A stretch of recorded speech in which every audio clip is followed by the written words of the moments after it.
Welcome into the Blurred Wire. Today I'm here with my co-host, Ty, and we are talking about a movie released by A24, which is in relation to like Warner Bros. And Universal Pictures.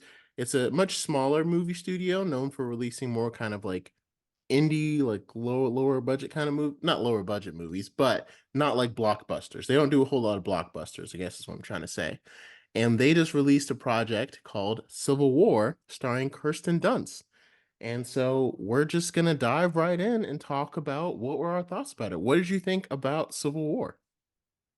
I thought it was a really weird follow-up to Captain America Civil War because there were no superheroes in it whatsoever. They cast Kirsten Dunst to not even reprise her role as Mary Jane, Like it would not make even sense. MJ. She's Yeah. still a journalist, but you're not going to call her MJ? Yeah, that didn't No. really make a whole lot of sense to me either. But it's whatever. No, so I was actually following this movie a bit before its release Mhm. because of Alex Garland, the director. I love, love, love Ex Machina, one Okay. of his earlier films. That's the one that probably put him on the map a little bit more. And then the follow-up, Annihilation, was I think a little more flawed, but it was fantastic. Really creepy sci-fi imagery. And so I was very intrigued to see him tackle this very like almost modern day feeling um political political war driven movie that Mhm. isn't focused on the actual politics and more focused on the people that live through it. And as we'll get into further, I think he does not stick the landing. The landing. And Yeah. and in a as a whole, I think this movie is very flat and I don't think like it has no teeth. No Like it teeth. feels Yeah. that feels like it's building up and pointed to say something, and then when you actually watch it, I don't feel like he actually says anything at all, and it's really disappointing. And it's sad because it has a strong premise. I think overall, I was able to still come out of it enjoying it and being like, okay, like I enjoyed that movie. I don't think I enjoyed it as much as I thought I was going to. And I don't think I enjoyed it as much.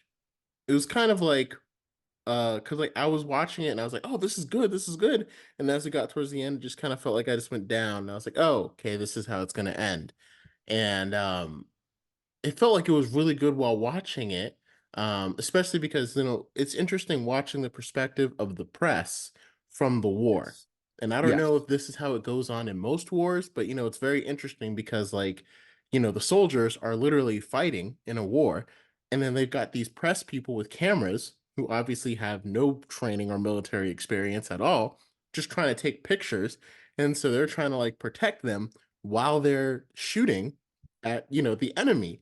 And for the press, it could be, and since this was a civil war, for the press, they could represent either side. So it could either be, on the in this movie, it was a fight between the US government and the loyalist states versus the mainly it was the Western forces, The which Western. was Mhm. California and Texas. And I Mhm. mean, California and Texas are big states, but also it's kind of like I don't know how realistic it is that like California and Texas teaming up would like be a threat to like the rest of the United States. Yeah. Maybe, but Yeah, and that's something that I really so in watching interviews for, creating this movie, something that's really interesting is that he wanted to try to make this because it feels very politically divisive, and especially from mhm. the trailers and the mere fact that it's titled Civil War, it and releasing on a divisive election year in the Oh United yeah. States, it feels like from the marketing end, it felt like it was really banking on the political climate and like pressing into the fears that a lot of people have of the political climate of the US at the moment. But then going into the movie and watching some of his interviews, he tries to make it neutral. He tries to stay apolitical throughout and present it strictly from that journalistic point. Perspective. Yeah. And I think there's parts where it really works well, but for the most part, I think it really tones the movie down. Like Hmm. it really takes it out. Like I really enjoy there's scenes where, our caravan of three journalists and one up and coming journalist who's Hmm. very green to the field they're trying to make it to DC to get an interview with the president before this inevitable capture, before the Western forces capture him. And they're Hmm. trying to get an interview with him. And all the while they're going through these little vignettes, these little pockets of action throughout, and little parts of middle America on their way to DC. And in these action scenes, it's really fascinating the way that they're shot, because they're not shot in a way where you can really tell who is on what side. You're just Yeah. thrown into action and you see somebody over there shooting at you and someone right next to you shooting at them. And you're not told who is a good or bad guy. You're not told who is on which side. You're just presented the conflict. And in that sense, I really love the neutral stance it takes Hmm. with saying, there's no enemy in This this is not a. exact moment. There's just Yeah. people who are fighting for their allegiances, and you're just stuck in the middle. You're thrown, and as the audience, you're thrown into these scenes. So you don't even have time to try to ramp up the escalation of like, oh, well, you started it, or anything like that. It's just conflict. What do you do? Yeah. And that's really interesting. I've never seen a director take it neutral like that. And I think it would have been a little bit more interesting because, again, I feel like he wanted to go neutral, but I feel like after the movie went along, it seemed like he realized he kind of needed a boogeyman or something for people to like root for to happen at the end.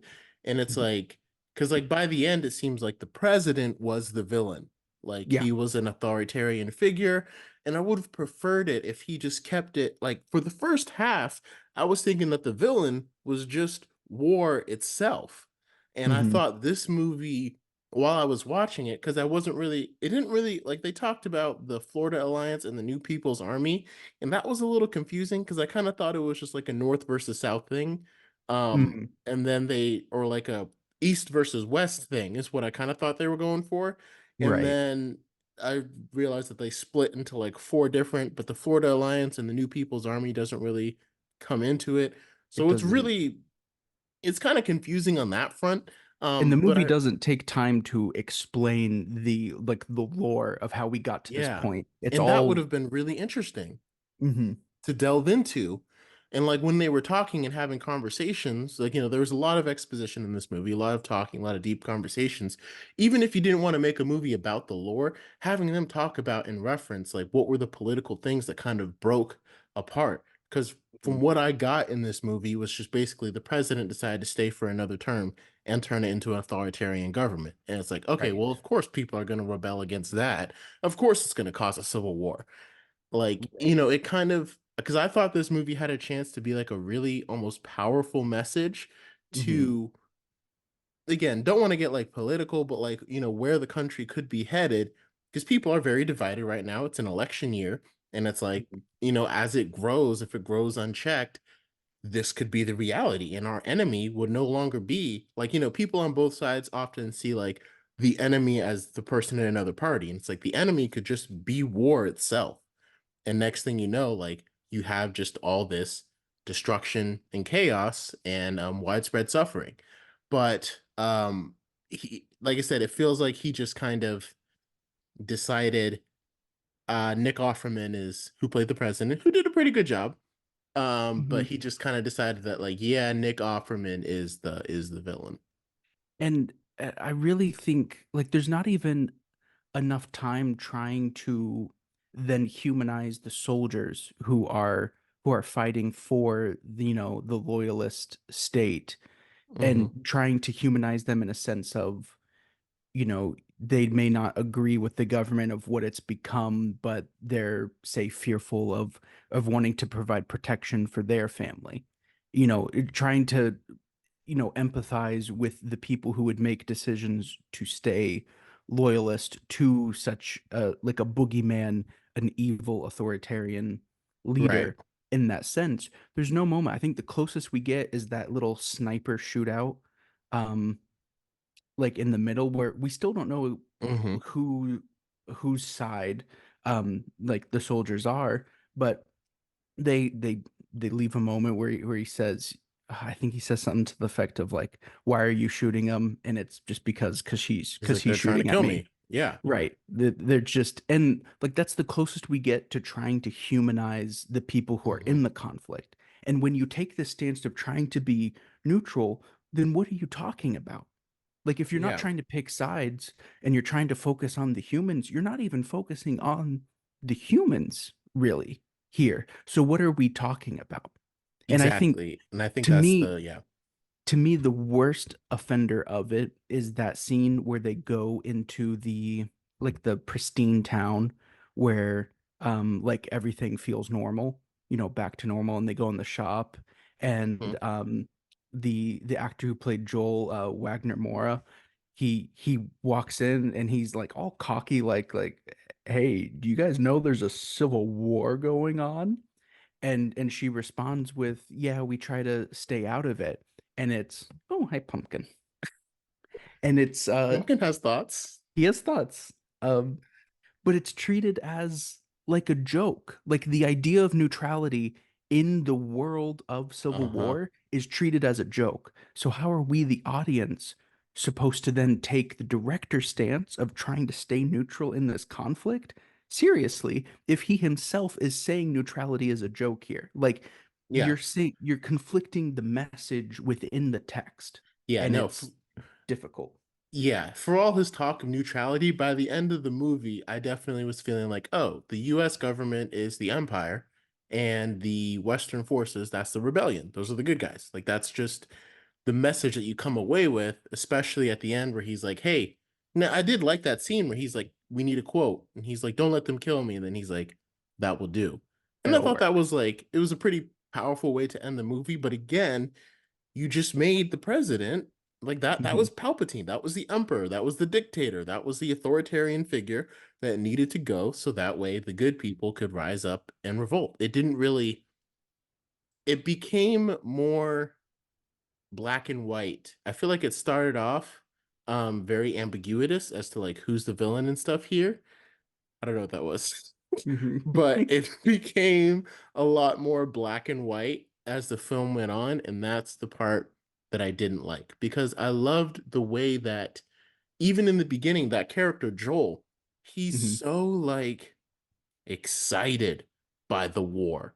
And even when he Yeah. says that line, like, I'm getting, for lack of a better word, aroused by this war. And like, he's joking, but you can tell with his character that he is. He's The excited by the fighting, the right? conflict of it. The fighting excites him. He wants to write about it. He knows it's going to get clicks. And it doesn't really hit home from him until like there's a militia group with a stellar performance by Jesse Plemons, by the way. Hmm. And his friends are shot in the face in front of him. And then we get to see him scream. And to me, it's like this is the perfect point where it's really showing that like there are no winners in war, no matter what happened. But by the end, it's like, oh, there's a winner in the war. You know what I mean? It's like Hmm. that felt like that's where we were going. And by giving us a resolution at the end, which again, I know most movies have to do, but based upon like I said, it was released by A24. It was done by Alec Garland. It had all these recipes to be unconventional. Like you Hmm. didn't have to give us an end. You just had to show us how terrible war was, and that's what we saw throughout the movie. And a lot of Hmm. people in America don't really see like we've seen a lot of war movies obviously, but a lot of them don't think about war like in America and Hmm. what it would be like to see like, look outside your home and see a house devastated by a bomb. You know what I Hmm. mean? Like we don't have a lot of war movies in the modern day or Hmm. war movies that really show what it's like to have like suburban like even the last big war movie, I think that I can remember watching is like Battle Los Angeles, and it still didn't feel as realistic because, they're fighting aliens, first of all, so it's not like a So human that versus really human. takes a Yeah, chunk that out. really takes that lot out of it.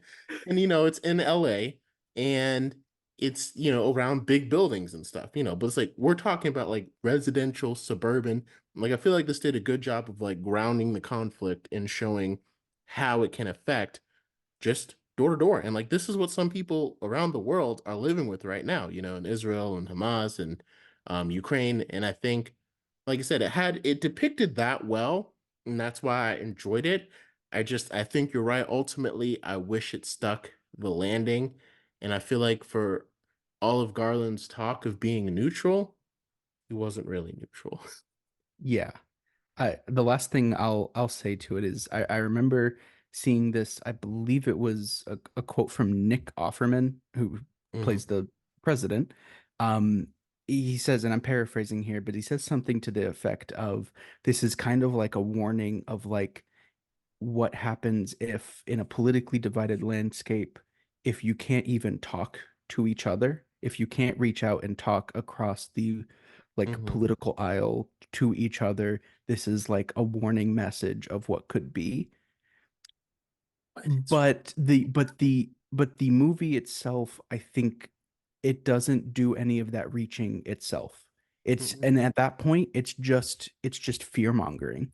Like to me, it's just trying to incite fear of it almost reminded me of Don't Look Up, that the Mhm. movie about like the end of the world Yeah, I and saw that one. climate scientists trying to warn, or not climate scientists, astronomers trying to warn Yeah, about the uh meteor, people about a meteor, and no comet, one's whatever. listening, being very analogous to our present day um crisis.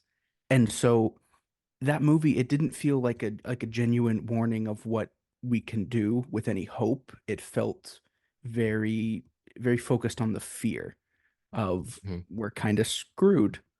And that's what this movie does. And I don't think you get to have your cake and eat it too. I don't think you can say Yeah. you're neutral, but also there's an evil here that needs to be rooted out, and Yeah, here's our characters rooting out the evil. You don't get to say both. Pick one exactly. and say it with your chest. And the Exactly. fact that Alex Garland wasn't able to deliver that for me is really disappointing, because I think he's a director that has proven that he can deliver those kinds of messages. And I feel like part of my hope was that he was able to deliver that kind of message here, and he just didn't. And it's really disappointing to see.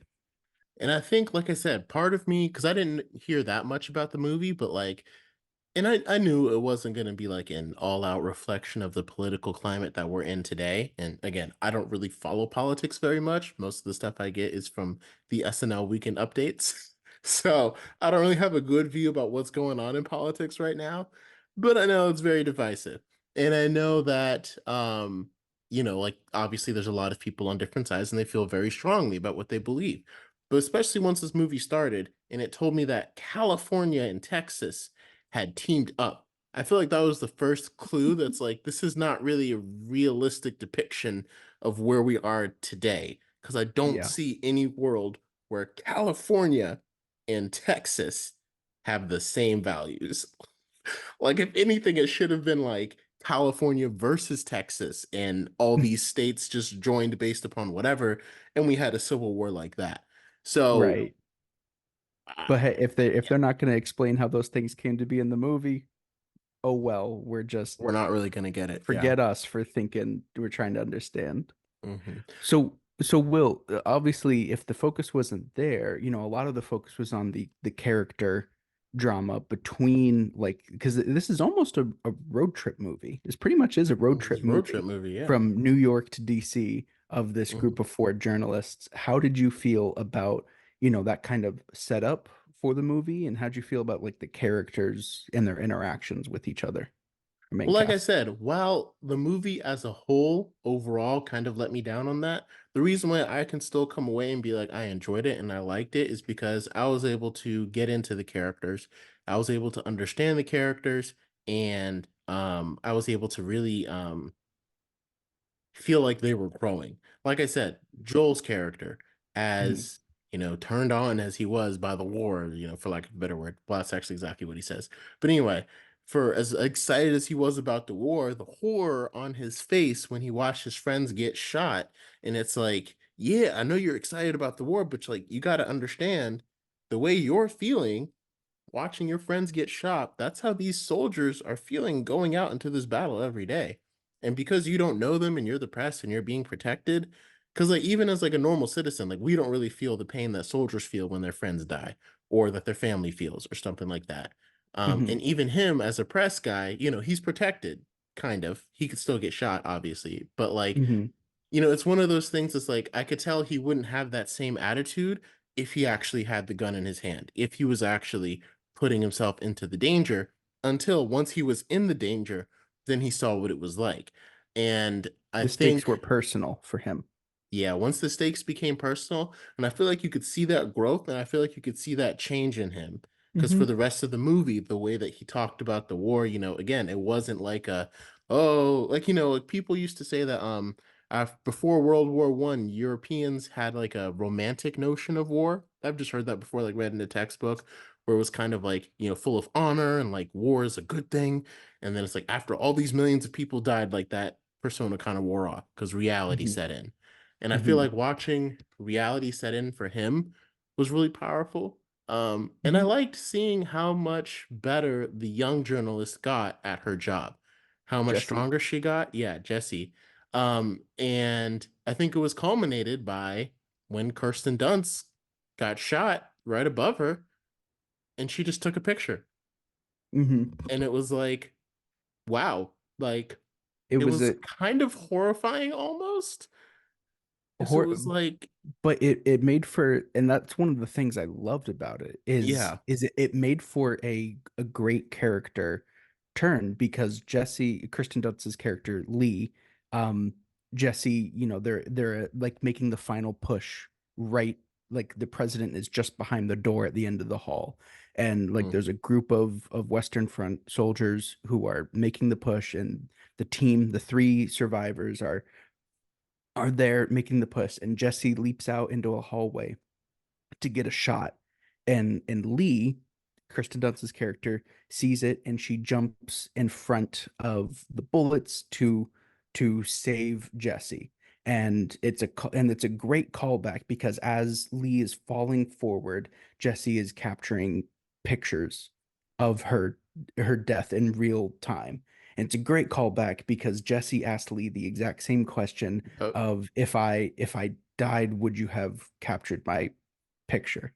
And it mhm. was this great word, like this great moment of growth without words for Jesse because she has finally, at that moment, she became the kind of journalist that she looked up to. That, like, being able to stay calm under pressure to capture the kinds of images that move people Mhm. in an attempt to, maintain that kind of like journalistic integrity. And I thought that was a great moment in the movie even for as horrifying as it is in. Yeah. Well, and I think to me the horrifying part of it is like it almost seems like Lee still remains very I don't know if it's because of her years of experience, right? But she still remains very alert to the danger, Mhm. and Jesse is just overly scared, at the beginning. Even when there's not doesn't seem Sure. like there's a whole lot of danger to her directly, she's still afraid to take the picture because it is a dangerous situation and stuff. But as she gets on, it feels like she kind of becomes callous almost to Mhm. like all the action and violence going around her. And you can tell Mhm. in that final scene, the shots she takes get more and more dangerous, more and more dangerous. It's like as almost as if she doesn't register that like there's a war and people are dying around you. It's like, nah, but I got to get this shot. I got to get this shot. And it feels Right. like it gets to that point where it's like, like I said, people are dying around her and she is completely in her element, I guess, in her zone. And like, I feel like that's a lot of growth that we got to see on character. And Mhm. again, going into that final scene where, Lee only had to jump out in front of her because the soldiers were telling her to get back, but Jesse went out to get the shot. And that's why Right. Lee jumped in front of her and took the bullet. And so that's why and that's and to me, again, if the message had been war and how like if the villain had been war instead of the Hmm. president, that would have hit even harder because you would have seen what war did to Joel. You would have seen what war did to Jesse, where Hmm. all she cares about is the shot. She doesn't even care about her own life. And it seemed like her reaction to taking Lee's, I don't know if she still cared about Lee, but it almost seemed like she didn't even react viscerally to Lee's death. This was her Right. mentor. She didn't even react. And to me, Right. that could have been a powerful thing about what war can do to somebody. But again, because the villain was Nick Offerman's character, it kind of just doesn't quite hit the same way. See, and that's where like I feel differently because I feel like it did work because I don't think it's saying as much there. I think it's saying more so how like specifically how do you talk about war like in a journalistic way? Like Hmm. how do you because Lee's character was presented multiple times and even in flashbacks throughout her career where she's had opportunities to as a human in the moment try to do something to save somebody or to minimize some of the carnage that she's capturing, but she chooses not to because it's her responsibility as a journalist. She's not there as a medic, she's not there as a doctor to save. She's not there as a protector. She's there to report. She's there Hmm. to capture what's happening and report back to, to others what's going on. And I think that they do it and but that's the kind of dilemma that has caused her to become so jaded to the idea of journalism and isn't even effective because we see that like at the beginning Lee is so she's doing the work but she does not believe in its effectiveness. Like she feels like, oh, what's even the point? But she still does it. And Hmm. I think that last moment where she stepped out, that's where she kind of answered it for herself. Like I feel like in that moment, she answered the question for herself in saving somebody else. Yeah. And I think it was nice. Again, it kind of showed just like the effect of I think it was character growth for everybody because as a journalist, she wouldn't have jumped out and saved her like that. That's not really Hmm. something.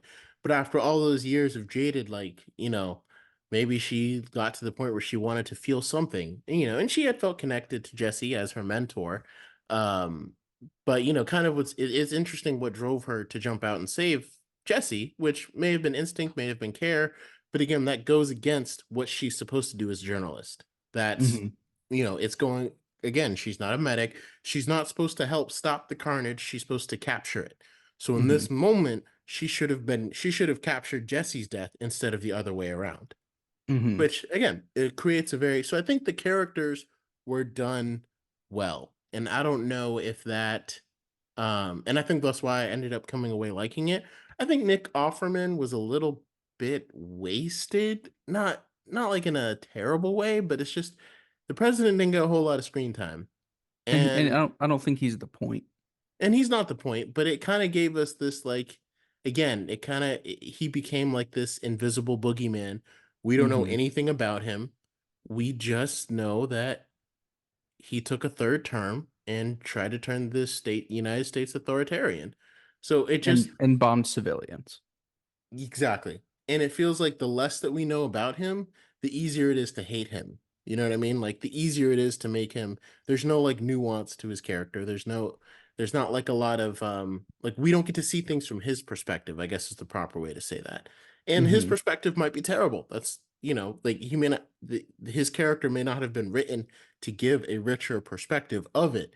But to me, that's kind of my whole point and what I wasn't expecting. I was expecting War to kind of be the villain, and that's what it seemed like it was setting up throughout the whole movie.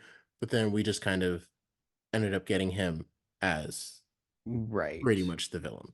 So, Yeah, and back to the point of neutrality, how can you how mhm, can you sit there and try to make a stance of trying to make a neutral stance when one of the stances is bombing civilians, like innocent people, and try to paint that as like, oh, neutral. as neutral.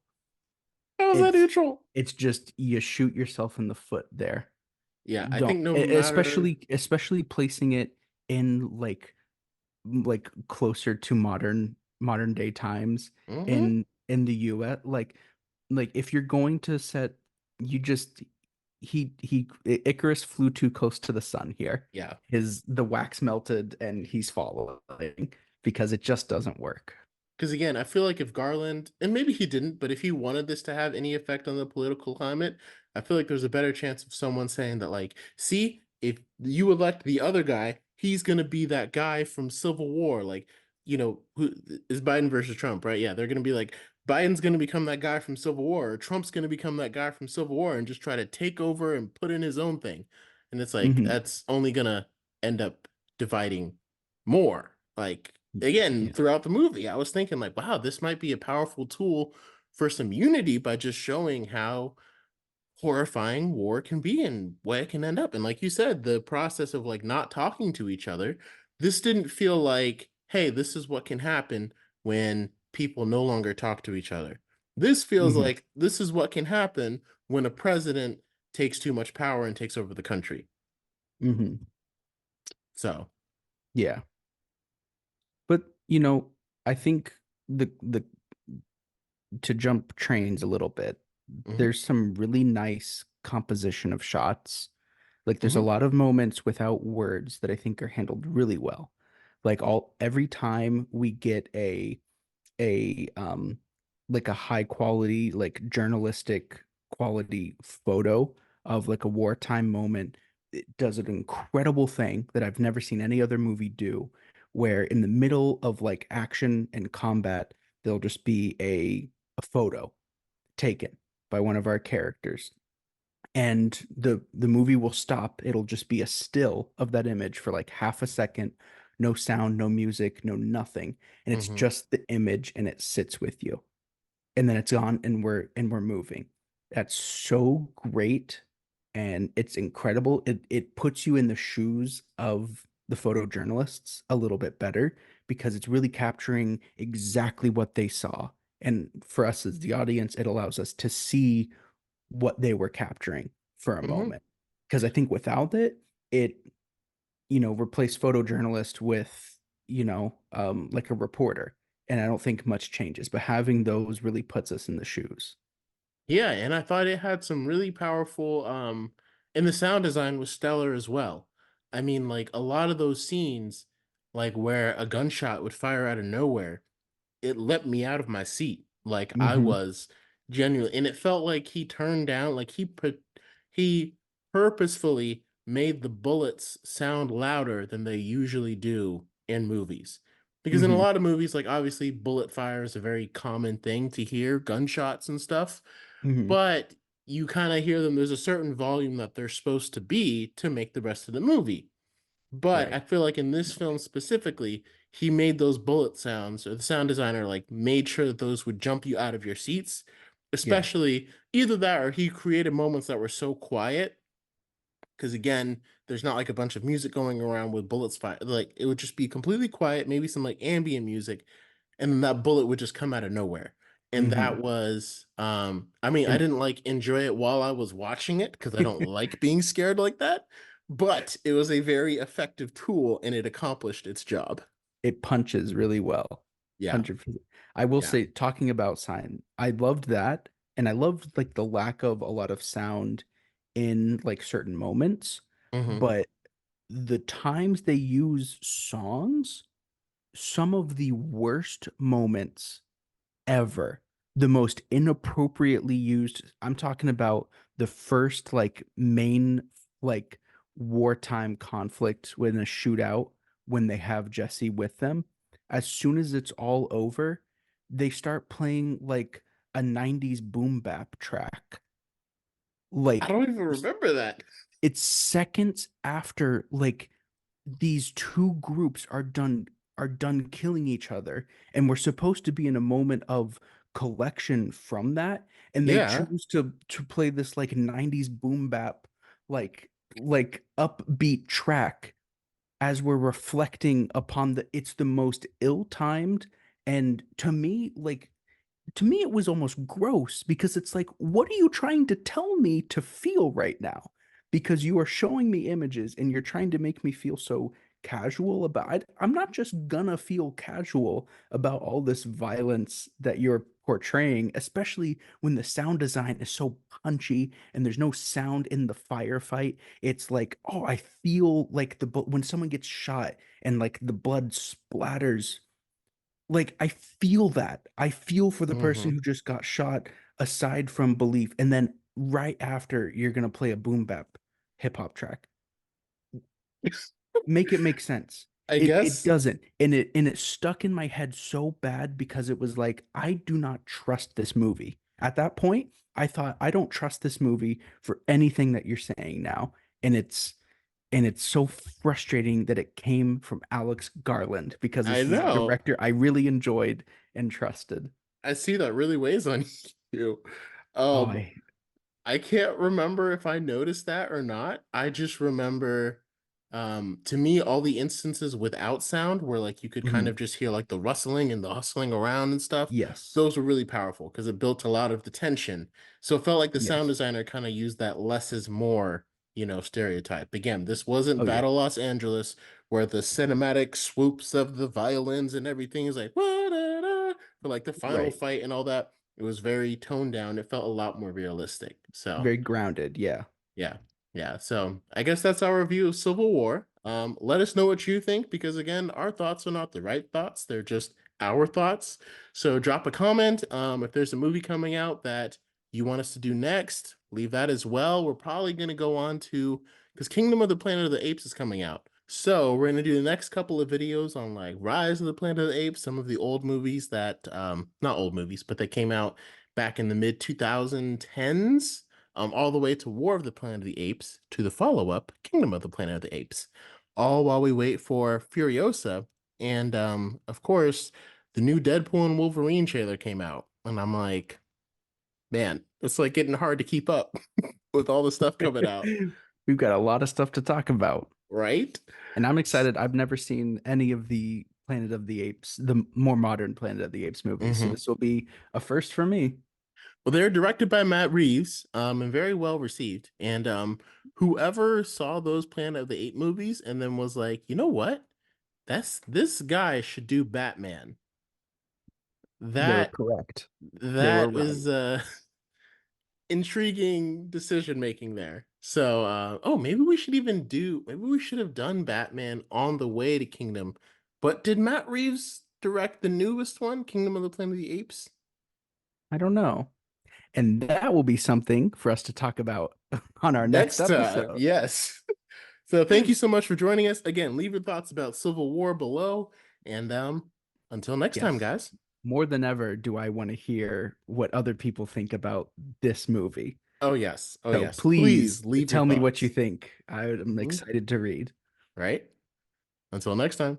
Till next time.